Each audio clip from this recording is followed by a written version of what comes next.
¿Has perdido tu gozo a raíz de la crisis?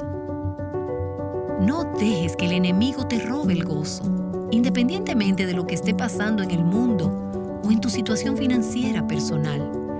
Y no estoy diciendo que pretendas que nada está mal o que nada está sucediendo. La verdad es que si lo tenemos a Él, somos ricas, tenemos todo lo que necesitamos. Estás escuchando Aviva Nuestros Corazones con Nancy DeMoss Wolgemuth en la voz de Patricia de Saladín. La lectura de hoy de la Biblia es 2 de Samuel capítulos 23 y 24.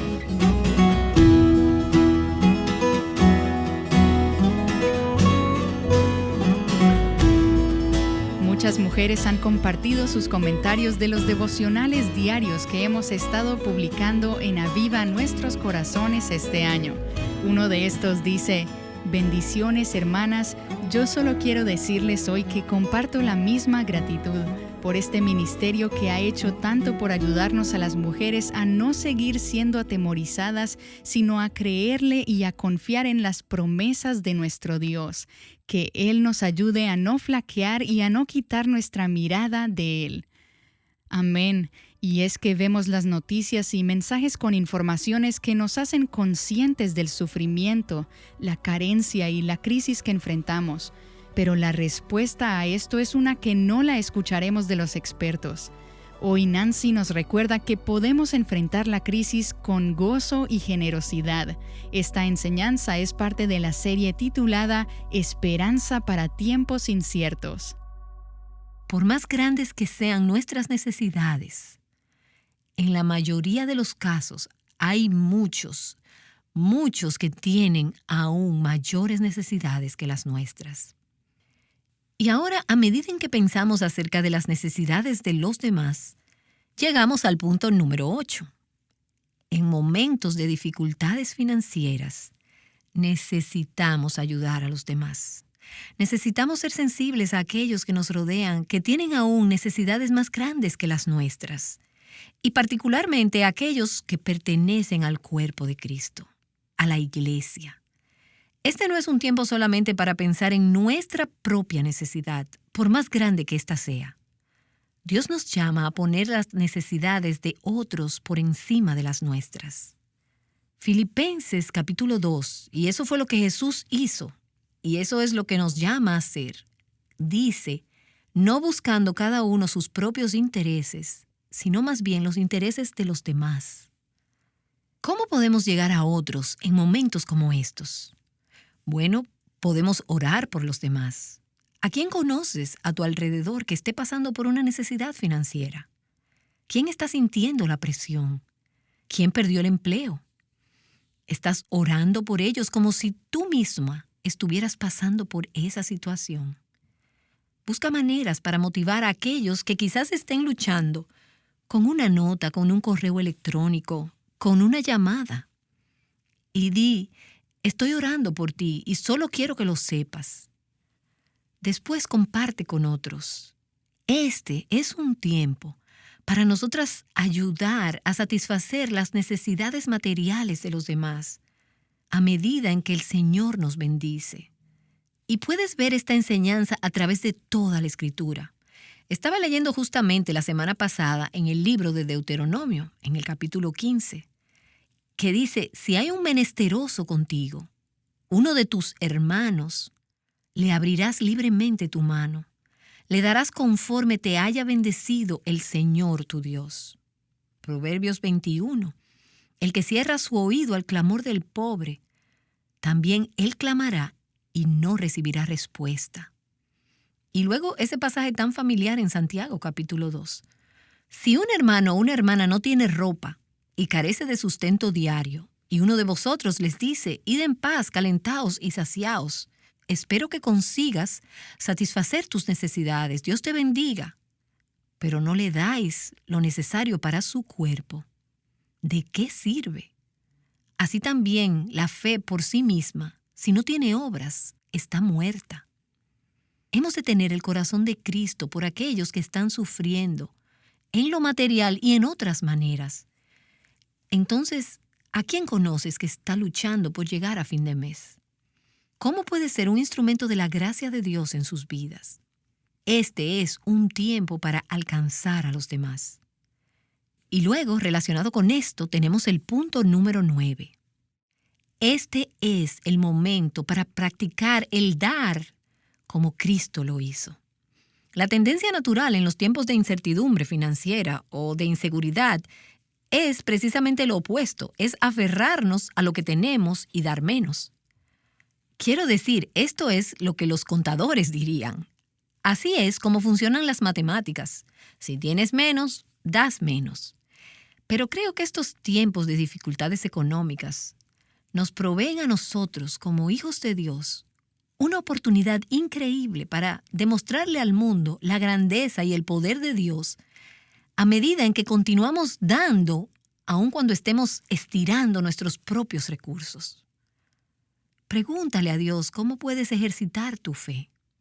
La mayoría de nosotros no hemos tenido que vivir por fe o que dar por fe. Pero ahora puede ser el tiempo donde tendremos la oportunidad de realmente ejercitar la fe y de reflejar el corazón generoso de Dios en nuestro dar en este tiempo. Este es el ejemplo que se nos presenta de nuestro Señor Jesucristo en 2 Corintios capítulo 9, versículo 8. Porque conocéis la gracia de nuestro Señor Jesucristo, que siendo rico, sin embargo, por amor a vosotros se hizo pobre, para que vosotros por medio de su pobreza llegarais a ser ricos. Cuando damos en nuestra necesidad, reflejamos el corazón de Cristo. Y a propósito, este concepto de dar, de la mayordomía de nuestros recursos, es algo que es prácticamente desconocido para la generación de jóvenes creyentes de hoy en día. Aquellos de nosotros que somos creyentes más viejos, tenemos que ir demostrando eso y enseñándolo y pasándolo a esta generación de jóvenes de cómo dar a la manera de Dios. Leí una estadística que dice que las personas que dan dinero a obras benéficas tienen un 43% más de probabilidad de decir que son más felices que aquellos que no dan. Y los dadores son 25% más probables en decir que su salud está excelente o muy bien que aquellos que no dan. Ahora, ¿qué significa todo esto? Dar es bueno para tu salud y es bueno para tu bienestar emocional. Las personas que dan son más felices y tienen mejor salud, o ellos creen que es así, a diferencia de las personas que no dan. Cuando leí esa estadística, me recordó todo un pasaje que amo, y es 2 Corintios capítulo 8. Este recuento es difícil de creer, y si no estuviera en la palabra de Dios, diríamos, ¿cómo puede ser esto posible? Pero en los primeros 2 versículos de 2 Corintios capítulo 8, Pablo le dice a estos hermanos en Corintio: Ahora, hermanos, os damos a conocer la gracia de Dios que ha sido dada en las iglesias de Macedonia. Pues en medio de una gran prueba de aflicción, y él está hablando de estas iglesias en Macedonia, abundó su gozo, y su profunda pobreza sobreabundó en la riqueza de su liberalidad. Ahora, solo te digo, los contadores no entienden esta ecuación, porque para ellos no tiene sentido. Tú no puedes hacer los cálculos y obtener este resultado. Y probablemente te estás rascando la cabeza porque es algo insólito. Tú lees que ellos tenían una prueba severa de aflicción. Tienen extrema pobreza. Y con ello tienen una abundancia de gozo. Y ellos entonces sobreabundan en riquezas de generosidad. ¿Cómo funciona todo esto? Es la gracia de Dios. Él dice que era la gracia de Dios que fue dada a esas iglesias. Y observa en el versículo 3 que habla sobre cómo ellos dieron.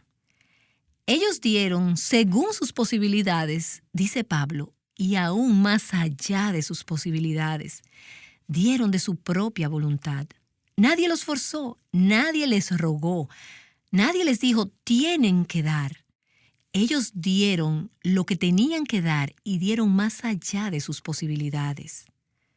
¿Y cómo podemos dar más allá de nuestras posibilidades? No lo sé, pero me gustaría averiguarlo, porque me gustaría ser capaz de que se dijera de mí que la gracia de Dios fue tan rica en mi vida que fui capaz de abundar, de sobreabundar en generosidad y de dar aún más allá de mis posibilidades. El versículo 4 dice, suplicándonos con muchos ruegos. Estas personas estaban atravesando por una severa prueba de aflicción y por una pobreza extrema. Y ellos estaban suplicándonos con muchos ruegos el privilegio de participar en el sostenimiento de los santos. Por favor, Pablo, no nos dejes fuera de la ofrenda. Sabemos que estamos golpeados por la pobreza, pero queremos tener parte en este ofrecimiento. ¡Qué maravillosa imagen de la gracia de Dios!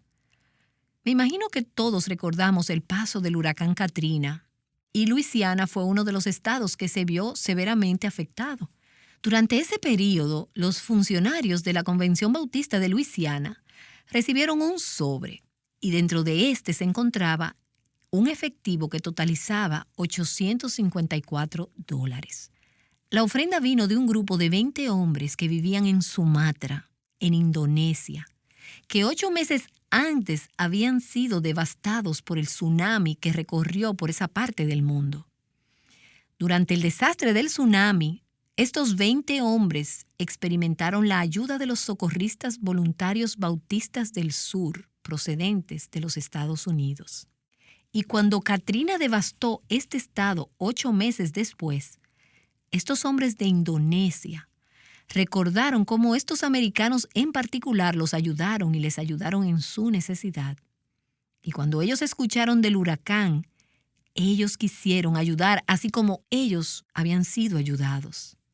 Así que ellos se metieron las manos en sus bolsillos, pobres como eran estos hombres de Indonesia, para enviar $854 en ofrenda al estado de Luisiana. Ellos dieron la ofrenda a un consultor humanitario que estaba en Sumatra verificando el progreso de los esfuerzos de ayuda allí. Y entonces ahí estaban estos hermanos en Indonesia que lo habían perdido todo, pero que 8 meses después vieron a otros en necesidad y dijeron, queremos dar y ayudar con esa necesidad. Eso es más o menos lo que ves en 2 Corintios capítulo 8, con las iglesias de Macedonia. A pesar de su aflicción y de su extrema pobreza, ellos tenían abundancia de gozo y abundaban en riquezas de generosidad. Bueno, y tú puedes decir, $854 no es mucho, considerando los billones de dólares que se necesitaron para los esfuerzos de ayuda de Katrina. Pero no sabes cómo Dios tiene la manera de tomar panes y peces y multiplicarlos para alimentar una multitud. A medida en que pienso acerca de las personas que han apoyado este ministerio y las personas viviendo con un ingreso limitado, personas que han sido lastimadas, y estoy pensando en aquellos que están quizás desempleados, puedo notar que aún así están dando de manera sustancial, sacando de su propia necesidad, de su falta, de su carencia. Y realmente esto me deja sin aliento. Una parte de mí dice, no puedes recibir este regalo, envíaselo de vuelta. Pero en mi propia vida yo sé que Dios usa el dar de manera sacrificial, el dar por fe, de manera en que santifique, madure y desarrolle mi propia fe y así conformarme a la imagen de Cristo. Así que le doy gracias a Dios por aquellos que dicen, queremos ser espiritualmente ricos y queremos ayudar a los demás a que sean ricos de manera espiritual, incluso si eso significa que tenemos menos de manera física y material. Realmente creo que este tiempo de crisis financiera es un tiempo para nosotros dar un paso de fe y continuar dando al Señor. Y si es posible, decir, Señor, aún puedo dar más. Y tú me dirás, ¿y de dónde tú sacas esa idea tan loca? Déjame decirte, yo observé a mi padre, Art de Moss, tener esa filosofía durante un periodo de tiempo cuando yo era estudiante de 2º año de bachillerato. Así que eso fue hace muchos años. Su negocio, que hasta ese momento había sido extremadamente exitoso durante el curso de un año, se encontraba enfrentando enormes desafíos y reveses financieros. En ese tiempo donde él estaba perdiendo dinero a manos llenas, dinero que antes lo había hecho de manera tan fácil, aún en esos momentos lo vi tan contento, tan confiado en la bondad y en la soberanía de Dios, como en aquellos tiempos en los que el negocio estaba floreciendo sin problemas. Y lo observé no solo ser guiado a mantener su compromiso de dar, sino que lo observé aumentar sus ofrendas. Mi madre ha contado la historia de cómo él le decía: sé que hemos apretado el presupuesto y que hemos hecho algunos recortes, pero vamos a ver si podemos cortar un poco más para poder dar más en este tiempo, porque hay otros que tienen necesidad. ¿Y por qué hizo él eso? ¿Por qué pensó él de esta manera? ¿Por qué batalló él con los contadores con esa forma de pensar? Porque él sintió que era la oportunidad de realmente demostrar la grandeza y el poder de Dios. Lo que él diría sería: la mayoría de nosotros damos basados en lo que creemos que podemos dar. Lo que nosotros diríamos sería: la mayoría de nosotros damos basados en lo que creemos que podemos dar. Pero en lugar de esto, él dijo: debemos dar basados en cuán grande y maravilloso creemos que Dios realmente es. Y tuve que luchar con alguna de estas cosas a un nivel personal. Si pudiera ser realmente transparente solo por un momento, podría decir que Dios ha cubierto mis necesidades. Él ha sido muy clemente, pero me he encontrado a mí misma queriendo ceder a mis temores, pensando que no hay manera de conocer el futuro. ¿Cómo se van a satisfacer mis necesidades? A veces he estado tentada a recortar algunas de mis dádivas personales. El Señor me ha retado a continuar dando cada vez que Él inclina mi corazón, no porque un ministerio está rogando por esto, o no porque estoy siendo coaccionada de alguna manera, sino a medida que el Señor inclina mi corazón, he sido retada en seguir diciendo: sí, Señor, estoy dispuesta a hacer esto. Y estoy dispuesta a confiar que tú vas a satisfacer mis necesidades ahora y en el camino. Y digo esto no para hacerte sentir lástima por mí, sino porque creo que es una oportunidad para nosotras, unidas, enseñarle al mundo que Dios puede satisfacer nuestras necesidades y Él puede capacitarnos para ser fieles en dar como Cristo nos ha dado. No hay manera en que podamos predecir qué va a suceder con la economía o con nuestras finanzas personales. Pero hay algunas cosas que sí sabemos. Sí sabemos que no debemos estar ansiosas por nada. Sabemos que Él ha prometido cubrir todas nuestras necesidades. Sabemos que debemos ser dadivosas.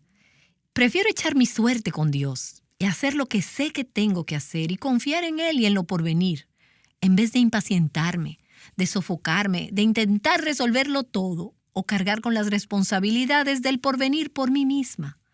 Así que pregúntate a ti misma: ¿reflejan mis donaciones el corazón generoso de Cristo? ¿Cómo quiere Dios que crezcas en la gracia de dar durante esta difícil temporada económica? Y finalmente, número 10. Si quieres sobrevivir y prosperar en una crisis económica, regocíjate en el Señor, regocíjate en el Señor. No dejes que el enemigo robe tu gozo, a pesar de lo que esté pasando en el mundo o de tu situación personal financiera. Mencioné un momento atrás que he estado leyendo el libro de Deuteronomio. La semana pasada llegué al capítulo 12 y estaba tan sobrecogida por las 3 o 4 referencias en este capítulo que esencialmente dicen esto: tú debes regocijarte en el Señor tu Dios en todo lo que vas a hacer. ¿Y sabes cuál es el contexto de esta exhortación? Cuando estés trayendo tus sacrificios y tus ofrendas, debes tener un corazón alegre. Tú debes regocijarte en el Señor tu Dios en todo lo que vas a hacer. Unos cuantos años atrás, una de las personas que trabajan en nuestro ministerio compartió cómo los padres de su esposa sufrieron un incendio en su casa. Mark nos escribió para contarnos sobre el desenlace y cómo esto les afectó a él y a su esposa Amy, la pareja de nuestro ministerio. Él nos dijo: el garaje estaba destruido. junto con el Chevy del año 41, que su papá había tardado 3 años en reconstruir, también tuvimos pérdidas de muchos de los regalos de boda que terminamos guardando en el ático hasta que consiguiéramos finalmente una casa. Habíamos guardado vajillas, platos, decoraciones para el hogar y electrodomésticos. Amy ha tomado todo esto muy bien, a pesar de haber perdido algunas cosas sentimentales como el libro de firmas y otros artículos de la boda. Pero curiosamente, la única cosa que no perdimos, que estaba guardada, fue el vestido de novia de Amy. Lo habíamos regalado el año pasado a un misionero indio nativo que conocemos para que su esposa lo usara en el día de su boda. Ellos le dieron ese vestido a este hombre para que su esposa lo usara en el día de su boda. Así que la única cosa que regalaron fue lo único que no perdieron. Y él continuó diciendo, es un recordatorio de que solo lo que se da es lo que realmente dura. Y luego, hablando de regocijarse en el Señor, él dice, nos reímos ese fin de semana al ver cómo nuestro patrimonio parece estar disminuyendo cada vez más. Y aún así, no sé si antes me había sentido tan bendecido como ahora. Y todo esto me recuerda a este magnífico himno al final de Habacuc, capítulo 3. Aunque la higuera no eche brotes, ni haya fruto en las viñas, aunque falte el producto del olivo, y los campos no produzcan alimento, aunque falten las ovejas del aprisco y no haya vacas en los establos, con todo yo me alegraré en el Señor, me regocijaré en el Dios de mi salvación. ¿Estás tú manifestando el gozo del Señor a aquellos que están a tu alrededor? Especialmente si está relacionado a toda esta crisis económica. ¿Las personas están viendo el gozo de Cristo en tu rostro, en tu espíritu, en tus palabras? No estoy diciendo que pretendas como que nada malo está pasando, o que no hay dificultades, o que nada está sucediendo. Es difícil. Y este es un tiempo duro para muchas personas. Todos nos hemos visto afectados por esta crisis, directa o indirectamente. Pero la verdad es que si tenemos a Dios, somos ricos porque tenemos todo lo que necesitamos. Por encima del sol hay una vista real. De allí la vida se puede ver como es en verdad.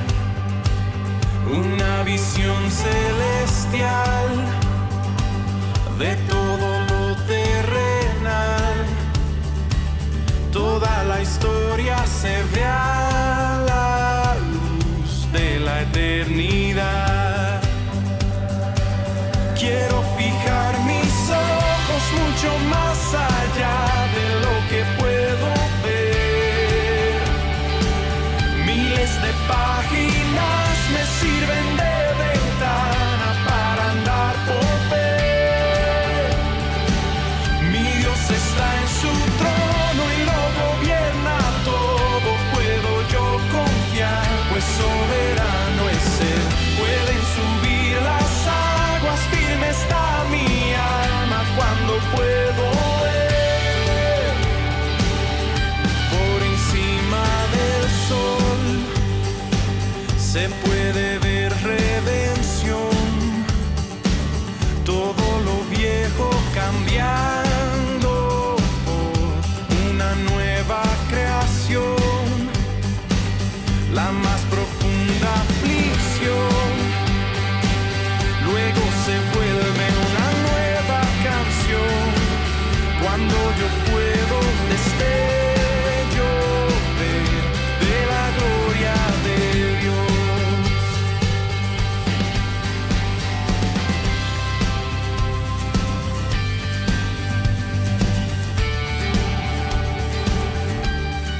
Hoy Nancy DeMoss Wolgemuth nos ha estado mostrando cómo tener esperanza en tiempos inciertos.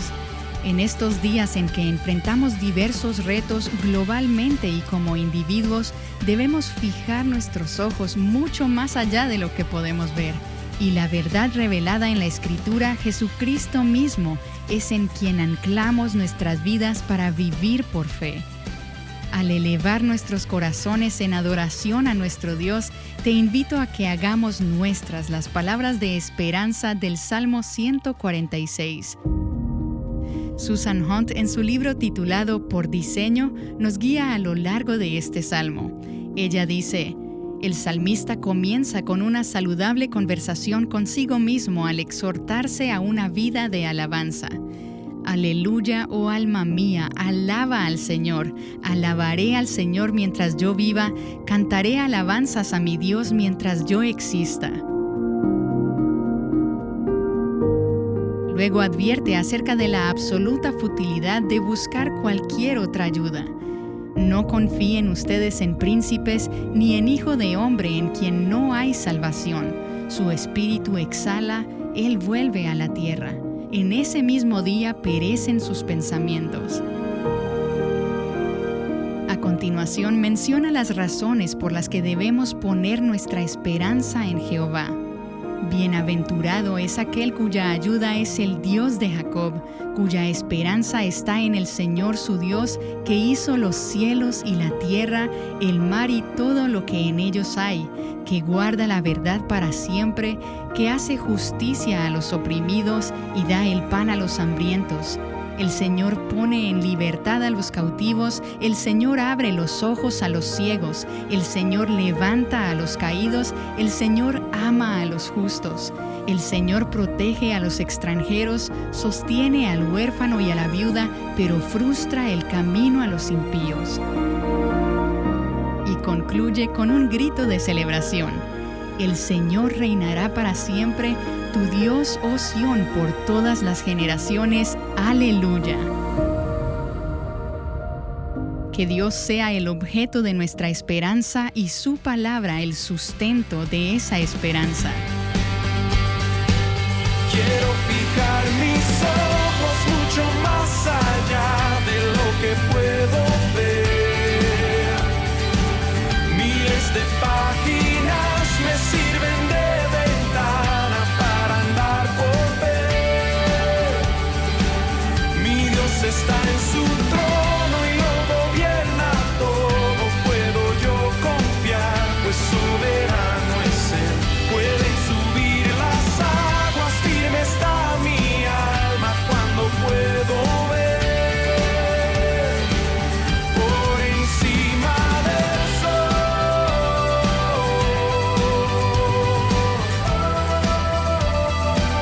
por encima del sol.